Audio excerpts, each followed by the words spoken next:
కూర్చున్నటువంటి doctor YS Rajasekhara Reddy గారి అభిమానులందరికీ ముఖ్యంగా వేదిక పైన కూర్చోకపోయినప్పటికీ సభికుల మధ్యలోనే కూర్చొని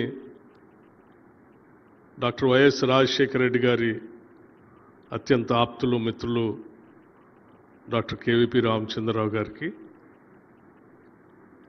పాత్రికేయ మిత్రులారా అందరికి కూడా ముందుగా నా హృదయపూర్వకమైనటువంటి నమస్కారాలు. డాక్టర్ వైఎస్ రాజశేఖర రెడ్డి గారి మెమోరియల్ అవార్డుని ఈరోజు చాలా దుర్దినం. ప్రజల హృదయాలను గెలుచుకున్నటువంటి ఆనాటి ముఖ్యమంత్రి గారు మనందరి నుంచి దూరం అయినటువంటి రోజు. వారి జ్ఞాపకాలన్నింటినీ గుర్తు చేసుకుంటూ ఈరోజు మనం అందరం ఇక్కడ వారి మార్గంలో వారి కోరికల మేరకు పనిచేస్తున్నటువంటి కొద్దిమంది వ్యవసాయానికి సంబంధించినటువంటి పెద్దల్ని ఈరోజు సన్మానించుకుంటున్నాం. డాక్టర్ వైఎస్ రాజశేఖర రెడ్డి గారి పేరు మీద జయంతులు వర్ధంతులు చేసుకునే కార్యక్రమమే కాకుండా ఆ సందర్భంగా వారు చేసినటువంటి పనులన్నింటినీ మనం గుర్తు చేసుకుంటూ భవిష్యత్ తరాలకి అందించాలన్నటువంటి ఆలోచనతో మొన్న జరిగినటువంటి 76వ జయంతి సందర్భంగా డాక్టర్ వైఎస్ రాజశేఖర రెడ్డి గారి పేరు మీద ఒక ఫౌండేషన్ని ఏర్పాటు చేసి ఆ ఫౌండేషన్ ద్వారా వారికి అత్యంత ప్రీతిపాత్రమైనటువంటి వ్యవసాయ శాఖలో సేవ చేస్తున్నటువంటి వాళ్ళకి ముందుగా ఒక అవార్డు ఇవ్వాలనేటువంటి ఆలోచనని ప్రకటించడం జరిగింది. దాని గురించి ఆలోచన 75వ జయంతి సందర్భంగా ఆలోచన చేసి 76వ జయంతి సందర్భంగా ప్రకటన చేయటం జరిగింది. ఆ ప్రకటనలో భాగంగానే ఈరోజు భారతదేశంలోనే వ్యవసాయ రంగంలో రైతులు వాళ్ళ శ్రమ వాళ్ళ ఇబ్బందులు ఉత్పత్తికి సంబంధించినటువంటి కార్యక్రమంలో భాగంగా సేంద్రియ వ్యవసాయం ద్వారా ఈ దేశానికే కాదు ప్రపంచానికి కూడా ఒక సందేశం ఇవ్వాలనేటువంటి ఆలోచనతో పనిచేస్తున్నటువంటి శ్రీ సుభాష్ పాలేకర్ గారికి 25 లక్షల రూపాయల నగదు అవార్డుని వారికి అవార్డు ఇస్తూ 25 లక్షల రూపాయల నగదు అవార్డుని బహుశా వ్యక్తిగతంగా ఈనాటి వారికి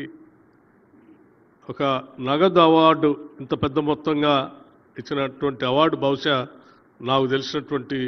పరిజ్ఞానంలో ఇదే మొదటిది అనుకుంటున్నాను నేను. అటువంటి అవార్డుని వారు మిత్రులుగా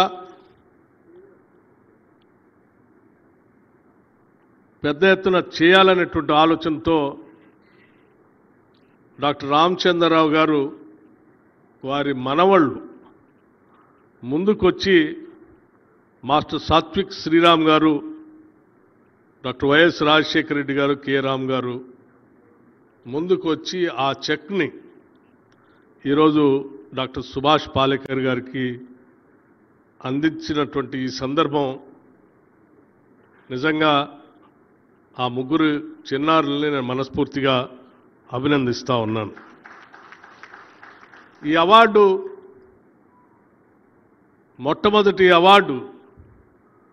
ఆయనకి ఇష్టమైనటువంటి ఆ వ్యవసాయ కార్యక్రమం పైన ఇస్తూ భవిష్యత్తులో కూడా ఈ అవార్డు ప్రతి సంవత్సరం కూడా ఇవ్వాలనేటువంటి ఆలోచన ఈ ఫౌండేషన్ ద్వారా వారి మిత్ర బృందం అందరూ కలిసి చేస్తున్నటువంటి ఈ కార్యక్రమాన్ని మనస్ఫూర్తిగా అభినందించడమే కాకుండా మనమందరం కలిసి వారి ఆలోచనల్ని వారి మార్గాన్ని ముందుకు తీసుకొని పోవటం కోసం ప్రయత్నం చేద్దామని ఈ సందర్భంగా నేను మనవి చేస్తూ ఉన్నాను. డాక్టర్ వైఎస్ రాజశేఖర రెడ్డి గారు రాష్ట్ర కాంగ్రెస్ కమిటీ అధ్యక్షుడిగా ఉన్నప్పుడు, అలాగే కాంగ్రెస్ లెజిస్లేచర్ పార్టీ నాయకుడిగా ఉన్నప్పుడు, ఆ తర్వాత రాష్ట్ర ముఖ్యమంత్రిగా అయినప్పుడు కూడా వారితో కలిసి పనిచేసేటువంటి అదృష్టం, భాగ్యం నాకు కలిగింది. 2007లో మొట్టమొదటిసారి స్థానిక సంస్థల నుంచి శాసన పరిషత్కి ఖమ్మం నుంచి నన్ను పోటీ చేసే కార్యక్రమంలో వారు ప్రత్యేకమైనటువంటి చొరవ తీసుకొని నిర్ణయం తీసుకొని ఆ శాసన పరిషత్కి నేను గెలిచి రావటం, ఆనాటి నుంచి తిరిగి 2009 శాసనసభ ప్రవేశించే నాటి వరకు కూడా చట్టసభల్లో ప్రజాపాలన గురించి, ప్రజల అవసరాల గురించి ప్రభుత్వం చేసే కార్యక్రమాలని ఏ రకంగా లేవనెత్తాలి, ఏ రకంగా మాట్లాడాలి, ఏ రకంగా వాటి అమలు చేసే కార్యక్రమంలో భాగం ఎట్లా పంచుకోవాలో వారి దగ్గర నుంచి చాలా స్పష్టంగా నేర్చుకున్నాం. ఆయన కాంగ్రెస్ లెజిస్లేచర్ పార్టీ నాయకుడిగా ఒక సుదీర్ఘమైనటువంటి పాదయాత్ర, మండు టెండల్లో ఆరోగ్యాన్ని కూడా లెక్క చేయకుండా కొన్ని నెలల పాటు నడిచి ఈ రాష్ట్రంలో, ఉమ్మడి రాష్ట్రంలో, ఆ రోజు రాష్ట్రంలో ఉన్నటువంటి ప్రజల యొక్క బాధలు, ఇబ్బందులు,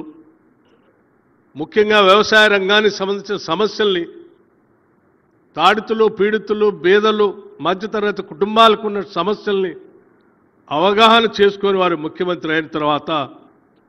ఇప్పుడే పెద్దలు చెప్పినట్టు మొట్టమొదటి సంతకం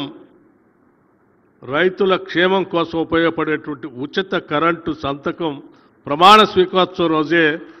అదే డయాస్ మీద నుంచి చేసినటువంటి సంఘటన ఇప్పటికి కూడా భారతదేశంలో ఎవరైనా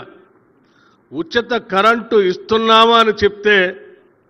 అది కాంగ్రెస్ పార్టీ పేటెంట్ అని చెప్పుకోవడానికి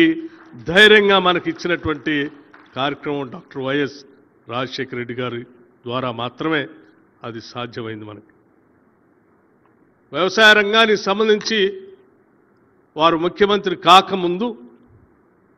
ఈ రాష్ట్రంలో రైతాంగ సోదరులు అనేక మంది ఆత్మహత్యలు చేసుకుంటూ ఉంటే వారి ఆత్మహత్యల పైన సుదీర్ఘమైనటువంటి ఆలోచన చేయటమే కాకుండా అనంతపూర్ జిల్లాలో పెద్ద ఎత్తున ఒక కార్యక్రమాన్ని కూడా చేపట్టి రఘువీరారెడ్డి గారి నాయకత్వంలో శ్రీమతి సోనియా గాంధీ గారిని కూడా అక్కడికి పిలిపించి ఆ కార్యక్రమానికి ఆనాటి నుంచే ఒక శ్రద్ధతో, అవగాహనతో రైతాంగ సోదరులు కేవలం పండించినటువంటి పంటకి మద్దతు ధర ఒక్కటే కాదు, పెట్టుబడి ఒక్కటే కాదు,